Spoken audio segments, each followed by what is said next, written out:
Salut, je suis Vincent, je suis médecin Bonjour, je suis Angèle et je suis naturopathe et cuisinière. et on va vous expliquer comment faire pour vivre longtemps et en bonne santé jusqu'à 100 ans.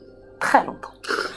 Alors on est partis tous les deux à la découverte des zones bleues à travers le monde pour découvrir les secrets de la longévité. Une zone bleue, c'est une zone où il y a une concentration dingue de centenaires et nonagénaires qui sont en excellente santé.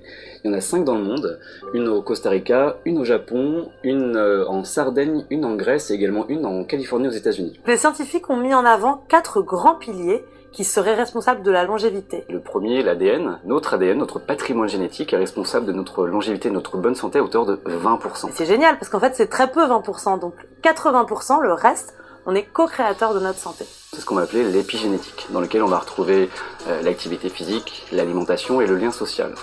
Le deuxième pilier, c'est l'alimentation. Si on veut vivre très longtemps et en très bonne santé, il y a certaines règles. Ce qu'on a vu avec Vincent à travers le monde, c'est que les gens qui vivent extrêmement longtemps mangent très peu et mangent de façon monotone, c'est-à-dire qu'ils mangent la même chose un peu toute leur vie et comme leurs parents et comme leurs arrière-grands-parents.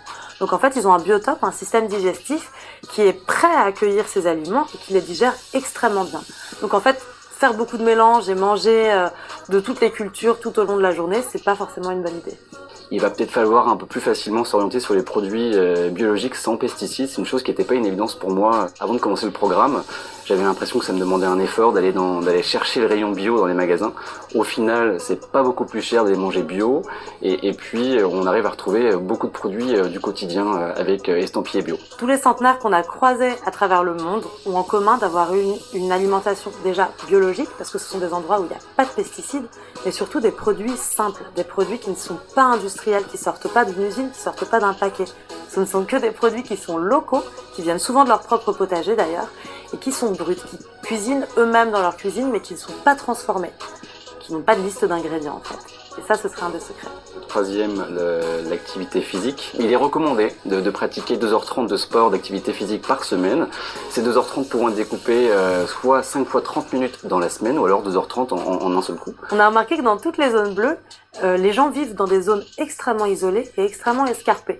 Donc en fait, toute leur vie, ils ont marché doucement, mais de façon constante. Vous pouvez également, je sais pas pour les Parisiens ou ceux qui ont le métro, mais vous forcer un petit peu à prendre plutôt les escaliers plutôt que les escalators. C'est vrai que ça embête un petit peu tout le monde, mais finalement, ce sont des exercices assez simples à mettre en place en application dans la vie de tous les jours. Le quatrième pilier de la longévité, et ça c'est très intéressant pour nous, surtout si on est citadin ou si on n'a pas trop le temps de voir notre famille et nos amis, c'est le lien social. Tous ces gens-là, tous ces centenaires et super centenaires, etc., peu importe leurs milieux sociaux, sont très proches les uns des autres. On les isole pas, on n'isole pas les personnes âgées dans des maisons, dans des hôpitaux, dans des EHPAD.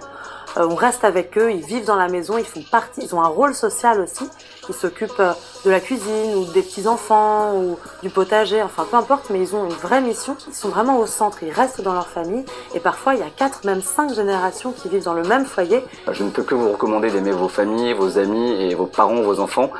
C'est des choses relativement simples à mettre en place pour pouvoir vivre plus longtemps.